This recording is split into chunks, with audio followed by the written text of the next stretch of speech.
In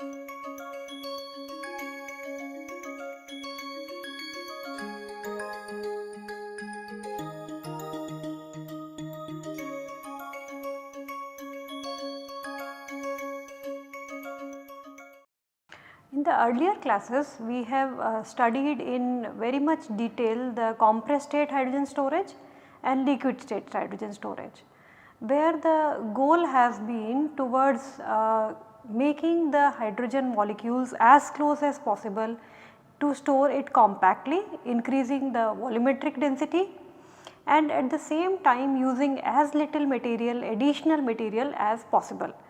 Like for this purpose, we have to provide certain amount of work to compress the hydrogen gas or to liquefy it, or maybe we have to reduce the repulsions between the various molecules by using different materials.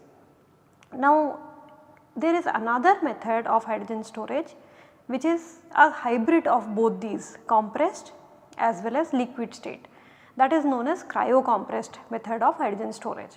Now this is having advantages of both the methods, compressed and liquid state storage, and the tanks are designed in such a way that they can hold compressed cryogenic fluids. Now since we have already studied in very much detail the compressed and liquid state storage, we will just touch upon this particular method. Now in this method of storage, cryo-compressed storage, there are several prototypes that have been also been demonstrated, like BMW demonstrated a prototype where they could achieve using a cryo-compressed tank gravimetric capacity of 5.48% and volumetric energy density of 4 megajoules per liter and a boil off of 4 to 7 grams per hour. There was another prototype which was demonstrated wherein hydrogen was stored at 40 to 80 Kelvin and 300 bar. Now the method of storage of cryocompression has advantage in the sense that we can curb the boil off losses. Now the tank, inner tank, which is a type 3 tank which could hold pressure say of 300 or 350 bar, is having an outer vacuum and then multi-layer insulation so as to prevent the heat losses as well. Now in this method of storage, since we are not going to very high pressures like 700 bar in case of compressed hydrogen tank, we have already seen, as such the strength of material or there is a saving in terms of the material. While we are also not considering storage at liquid hydrogen temperatures 20 Kelvin, rather the temperatures are above that temperature, as such the super insulation requirement that also is relaxed and we can save in terms of that.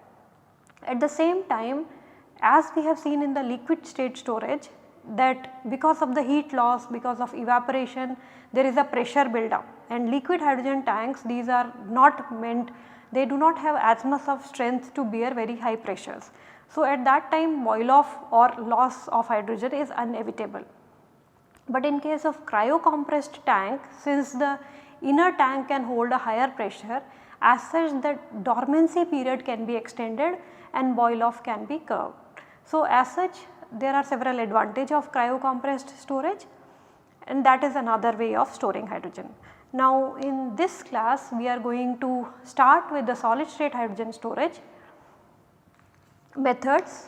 Broadly, hydrogen storage can be categorized into physical storage and chemical storage. Now in physical storage, hydrogen is constrained by the boundaries of a storage media or storage tank or storage vessel. The difference is that the hydrogen in this method of storage do not interact with the storage media.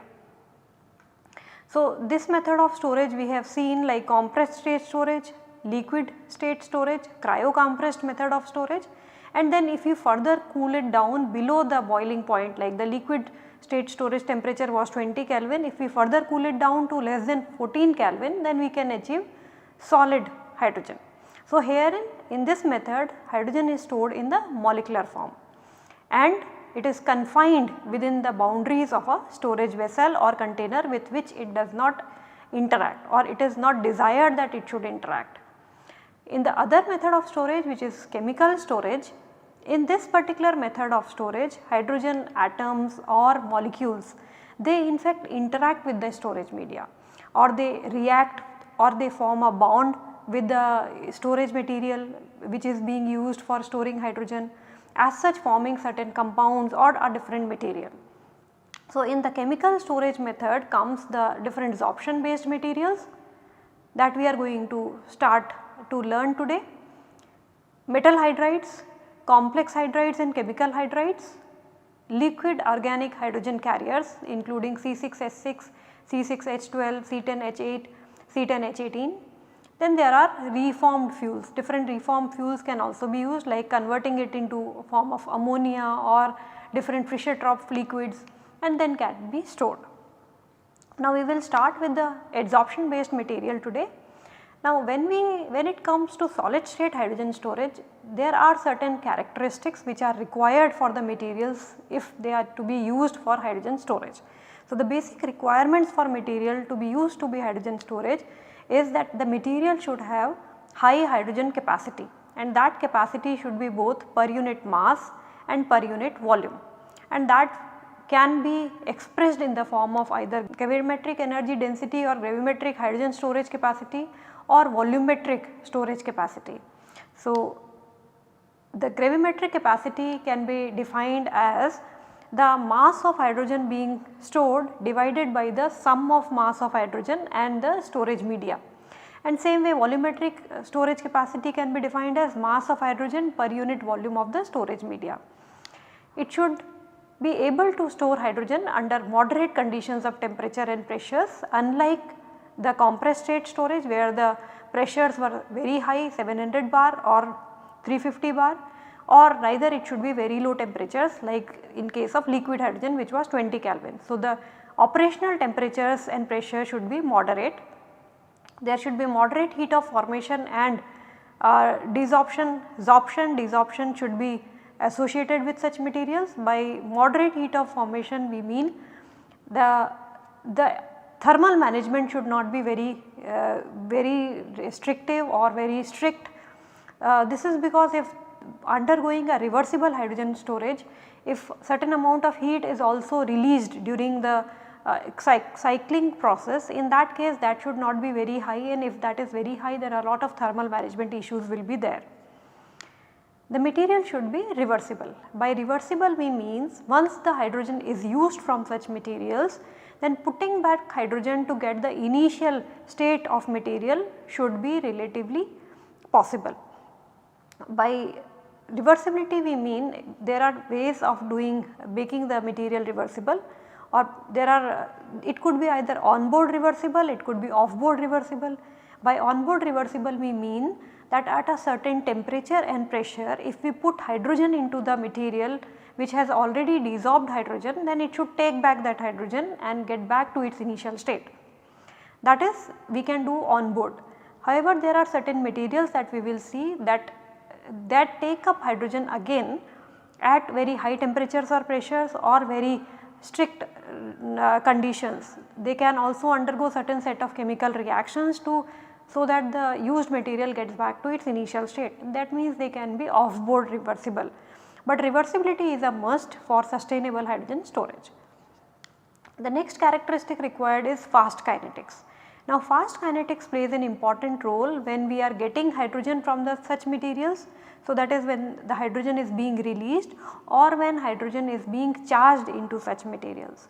So, that becomes important during the refueling of such materials or during the withdrawal of hydrogen.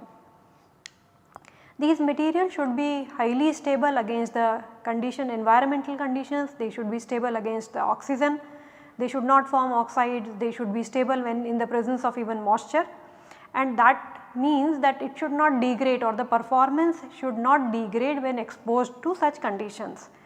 That means they should have a long cycle life. So, it could be there should not be any performance degradation with cycling. They should be definitely low cost and high safety, although this is a long list for any material to satisfy. However, there are different materials which can be used for hydrogen storage. Now, in this class we are going to learn in more detail the fundamentals of hydrogen storage in physisorption based materials. Now, before we go on to looking at those materials, and the concepts, let us understand some of the basic things that we have already studied in the earlier classes, like what is adsorption, what is absorption. Now the first figure which shows adsorption, when a substance, when the atoms or molecules of a substance, here in our case it is hydrogen, when it sticks onto another material surface and either it gets sticks, adheres, or it gets accumulated on the surface of another substance, in that case the process is known as adsorption. So the molecules which adhere onto the surface are known as adsorbate, and on the surface of which the substance on the surface of which these molecules adhere is known as adsorbent. Similarly, if the molecules or atoms of one substance they enter into another substance, so the blue colored is another substance, if they enter into another substance, they permeate into this substance, then they get assimilated into the internal volume, or they get incorporated into, completely incorporated, diffuse into the volume or internal structure, or dissolved into this material, in that case the process is known as absorption. So the material which gets into is known as absorbate, and the material into which this molecules get inside is known as absorbent. In our case, these red colored molecules, these are representing hydrogen gas. However, the blue colored matrix is the material or the hydrogen storage material into which the hydrogen gas dissociates and enter in the atomic form. So this is what is absorption. So we can see that adsorption is a surface phenomena while absorption is a bulk phenomena. Now in order to look at describe the adsorption of different gases, there are different isotherms that can be plotted. Now these isotherms in fact represents the amount of adsorbate on the adsorbent at different, as a function of pressure at a constant temperature. Now this amount of adsorbate, that has to be normalized, this quantity needs to be normalized with respect to the mass of adsorbent, and this is required if we want to compare the different materials. Now there are different isotherms which are available, where which we can quantify the amount of adsorbate which is stored in a particular sorbent material. Now the Frodelic was the first one. So Frodelic with Koster, they came up with the isotherm, Frodelic isotherm, and that was in fact a mathematical fit that they provided to the adsorption isotherm, and that was fitted using an empirical relationship. So this empirical relationship is x by m, where x is the mass of the adsorbate, m is the mass of the adsorbent, and that is equal to k p to the power 1 upon n, where p is the gas pressure, k and n, these are respective coefficients, constants which are associated with a pair of adsorbate and adsorbent. The another isotherm, set of isotherm is being provided by Irving Langmuir, and Irving Langmuir was the first one to derive scientifically these adsorption isotherms, and in fact he modeled the adsorption of gases onto the solid surface, and this was in fact kinetically based, and this was derived using statistical thermodynamics. However, there were several assumptions which were there in Langmuir isotherm, and these assumptions are like the adsorbent, the adsorption sites, these are all equivalent, and each adsorption site is occupied by a single molecule, there are no phase transitions, the surface is energetically homogeneous, at the same time the adsorbents, they do not interact, the adsorption takes place in the form of a monolayer. So these are several assumptions, all these to be followed are very difficult. The reason being the surfaces may have their own imperfections, the adsorbent may not be always inert, it may not be possible that always a monolayer is formed, there could be multi-layer formation, which is actually taken care of in the next set of adsorbents, which is BET, by means of BET theory. At the same time, it is also the first molecule when it gets adsorbed and the last molecule when it gets adsorbed, the conditions not be similar. So it is not possible always that all these assumptions may hold true. Now the relationship between K and theta here is that K is equal to theta upon 1 minus theta P. So P is the pressure, theta is the surface coverage. So theta surface coverage is given by Kp upon 1 plus Kp. Now for very low pressures theta is approximately equal to Kp, and for high pressures theta is approximately equal to 1 in the Langmuir isotherm. The another set of adsorption isotherm was being given by Stephen Bronner, Paul Emmett and Edward Teller, and this is the BET theory. Now this BET theory is in fact an extension of Langmuir theory, and it is applicable for multilayer adsorption. The basic assumption that goes in the BET theory is that the gas molecules, they are physically adsorbed in the form of infinite number of layers. So as such it is applicable for multilayer adsorption. These layers are non-interacting, and individual layers, for them Langmuir model is applicable, is valid for each of these independent layers. Now when we analyze the surface coverage to form the isotherms, the gas which is used usually is nitrogen. This is because it is inert, pure and then cost effective. However, at the ambient conditions, at the room temperature pressure conditions, since the adsorption involves very weak forces, as such very small amount of gas gets adsorbed. So as such, to get a detectable amount of gas being adsorbed, liquid nitrogen temperatures are being used. Now the expression that relates is 1 upon x p to p by p naught minus 1, where p upon p naught is the relative pressure, x is the amount getting adsorbed, is equal to 1 upon c plus c minus 1 upon xc p by p naught. So this is the relative pressure, where c is a coefficient which is related to the heat of adsorption. Now from the BET theory, there are 5 different types of isotherms which are possible. Now if we look these one by one, then type 1 isotherm, where we can see at lower pressure there is a steep rise in the mass of gas adsorbed, and then it flattens to form a plateau. Now this type 1 is a sort of pseudo Langmuir isotherm, and this holds true for microscopic materials. However, it predicts the formation of a monolayer adsorption. The second isotherm is, we can see a sharp rise, steep rise at the very low pressures, then a sort of linear rise, and then it peaks. So this type 2 isotherm, this is at low pressure, there is sort of micro pores filling that is taking place with the gas being adsorbed, then a slight plateau that is arising because of the monolayer being formed, and at higher pressures there multilayer adsorption occurs, and that multilayer adsorption continues until there is a condensation which takes place due to capillary forces. So this is the type 2 type of BET isotherm. Type 3, we can see that there is no plateau being observed, there is no asymptote also. So in this there is a multilayer adsorption only that takes place, there is no monolayer formation, or we can say from the beginning the multilayer formation takes place, adsorption takes place, it begins before even the monolayer adsorption gets over. Type 4 type of isotherms, this represent herein in fact the capillary condensation occurs, a monolayer adsorption takes place, and that is at a lower pressure, and that is followed by a multilayer adsorption, and this is usually obtained in case of mesoporous material. The last one, which is type 5, this is almost similar to type 4, and here also capillary condensation can be seen.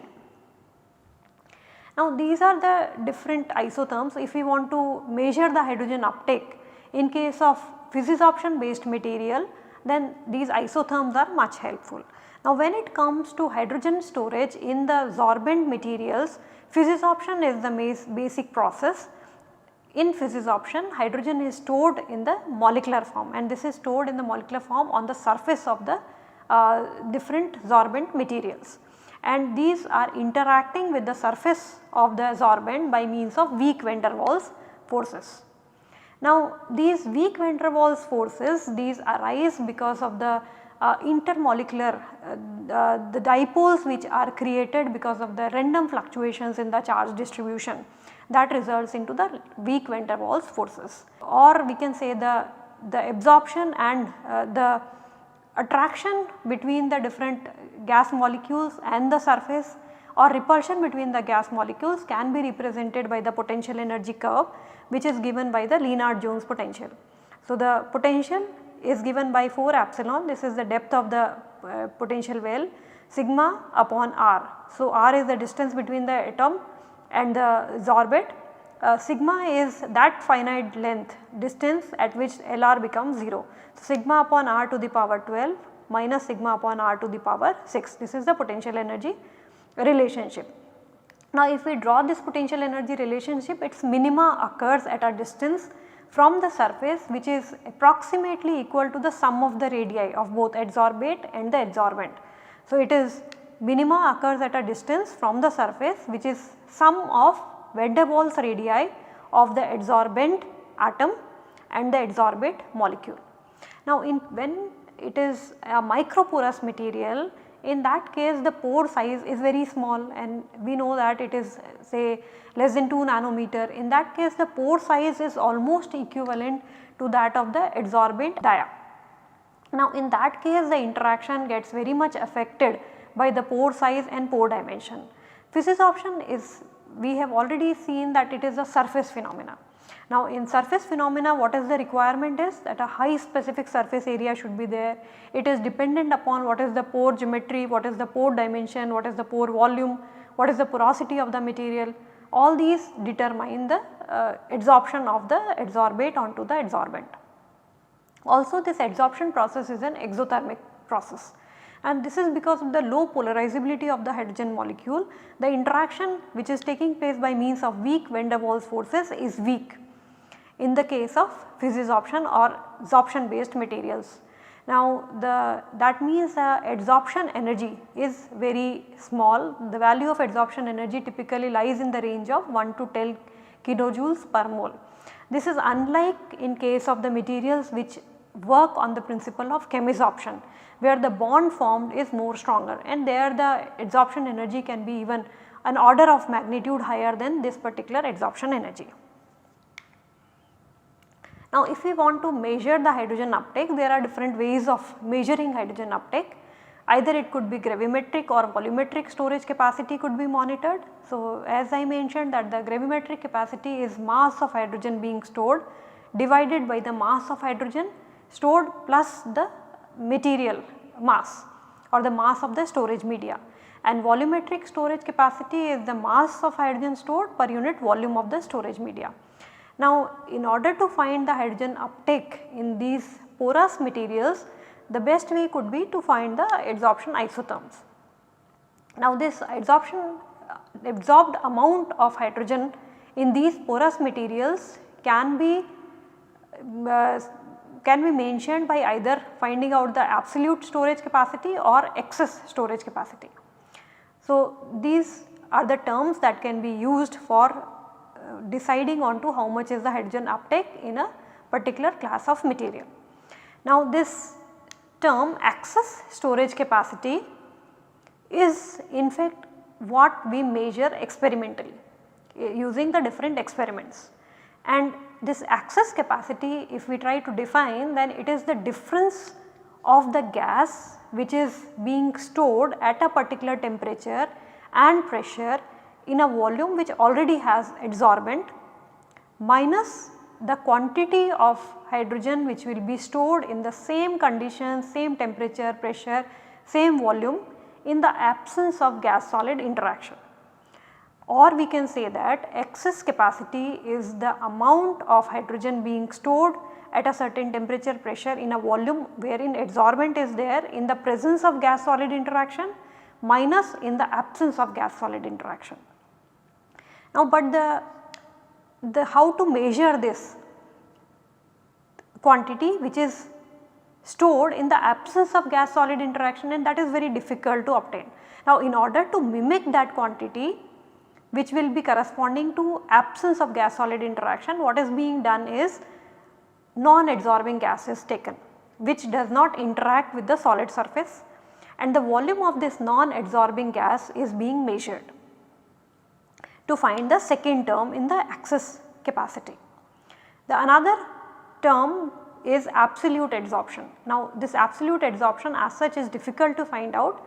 This is actually predicted by means of different theoretical calculations, and what it tells is the amount of hydrogen which is adsorbed when we are not considering the hydrogen in the gas phase. So this adsorbed amount of gas N adsorbed can be given by Ni minus Vg rho g. Ni is the amount of gas which is introduced into the sample cell, the total hydrogen which is introduced into the sample cell minus the free gas volume, and that free gas volume minus the free gas which is there in the sample cell.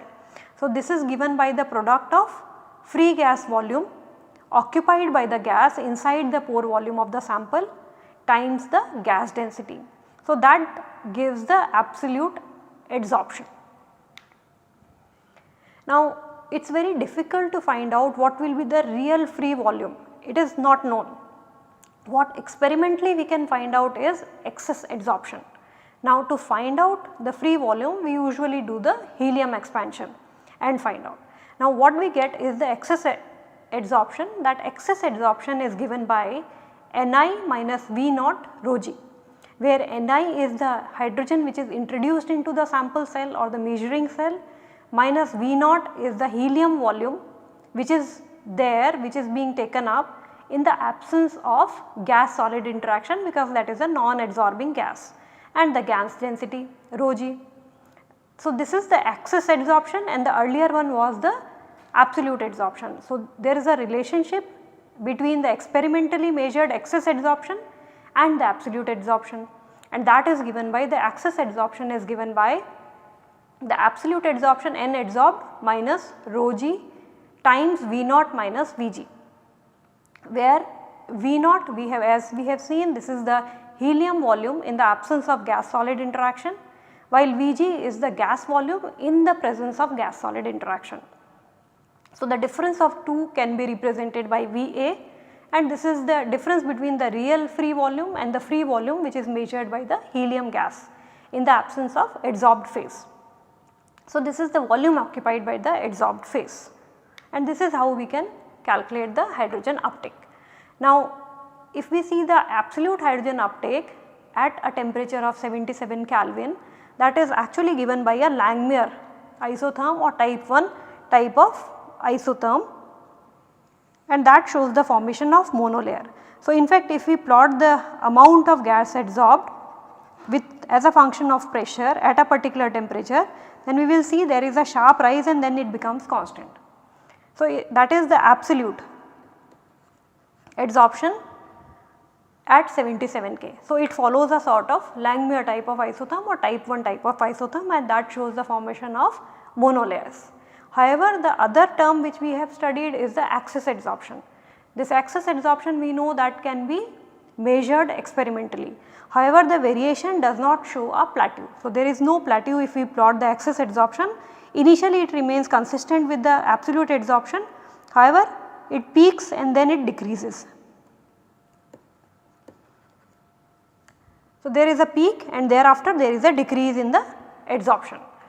So a maxima is reached and this decrease in the with the increase in pressure, and then thereafter it is a decrease in with the pressure, increase in pressure.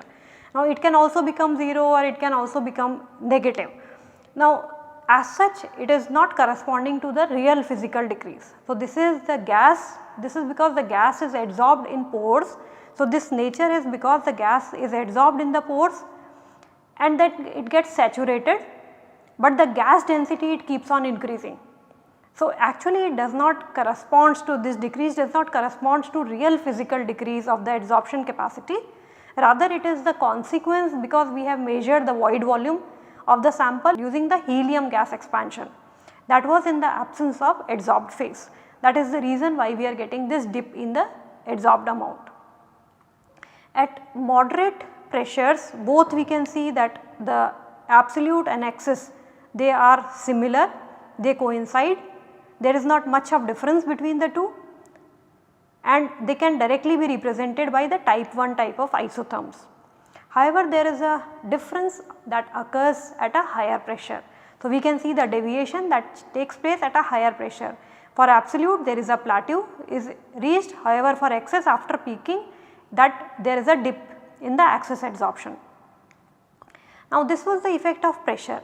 Now if we consider these adsorption, we are considering at a liquid nitrogen temperature. However, if we consider at room temperature, then the amount of hydrogen uptake will be very small. So a very small amount of hydrogen will be there being stored in such porous materials, and the adsorption isotherm in that case will not show any plateau. There will be in fact a rise, linear rise that will be observed, and that will continue to even higher pressures. And if it is room temperature adsorption, then the isotherm which is we obtained is a linear isotherm, that is a Henry type isotherm that we will be getting. Now the temperature effect is for most of these type of visisorption based material, as the temperature increases the adsorption capacity decreases, and the reason is since the molecules of gas, hydrogen gas molecules, they are attached onto the surface of sorbent by means of weak van der Waals forces. At a higher temperature or at room temperature, the thermal motion energy is also equivalent to the van der Waals forces, and as such the capacity or the adsorption potential decreases as the temperature increases. However, if we want to store hydrogen in an appreciable amount, either we have to reduce the temperature of the gas, like 77 K liquid nitrogen temperature is preferably used for storing hydrogen in such adsorption based materials at ambient pressure. So if we see the excess adsorption capacity of many of the materials, this peaks at around 77 Kelvin and maximum like 4 megapascal we can obtain the highest capacities. The other choice, if we do not want to reduce the temperature, or if we do not want to cool it down or have insulations, then the other method could be pressurize the gas so as to increase the adsorption potential. Now if we quickly compare with the other methods, like we have already seen the compressed hydrogen storage at 350 bar and 700 bar, then the weight percent gravimetric capacity can be 5.2 to 5.5 weight percent. Volumetric capacity can reach to 23.65 kg per meter cube when compressed hydrogen is stored at 350 bar, and for 700 bar this is 40.2 kg per meter cube, but both these are at room temperature condition storage. In case of liquid hydrogen storage, when the pressure is held at 1 bar, the gravimetric capacity will depend upon size. The volumetric density could be 70.8 kg per meter cube, and the temperature of storage we have already seen is 20 Kelvin. Same was for cryo compressed, that the temperature of storage can be 20 Kelvin or higher. The volumetric capacity could even reach 87 kg per meter cube, which is even higher than the liquid storage when it is being stored at 240 bars. With the materials which we are going to see, adsorption based materials, the pressure can be at 100 bar, the gravimetric capacity is 2 weight percent, typically 2 weight percent. There are materials which have higher than 2 weight percent as well. The volumetric density is 20 kg per meter cube, and the temperature could be 77 to 80 Kelvin. Now there are other class of materials which are based on chemisorption. There could be absorption based materials where the pressure could be close to 1 bar or even higher. The weight percent, that gravimetric capacity that can be reached is 2 weight percent, and the volumetric energy density, volumetric capacity is 150 kg per meter cube, and they can store hydrogen even close to room temperature or higher temperature. Complex hydride, again they can store at 1 bar or higher pressure. Their gravimetric capacity less than 18%, volumetric capacity even 150 kg per meter cube can be achieved, but the temperature of operation will be greater than 100 degrees centigrade. So there are different class of materials. In the today's class, like we have seen the different fundamentals associated with these materials, what are the ways in which we can measure, what are the ways in which we can express the hydrogen uptake. We have to these type of materials, they have certain advantages as against the chemical hydrides, that they have a very fast kinetics. The reason for fast kinetics of such materials is, since there is no activation energy involved, as such the uptake of hydrogen or release of hydrogen is very quick, because the bond in these materials is a weak bond.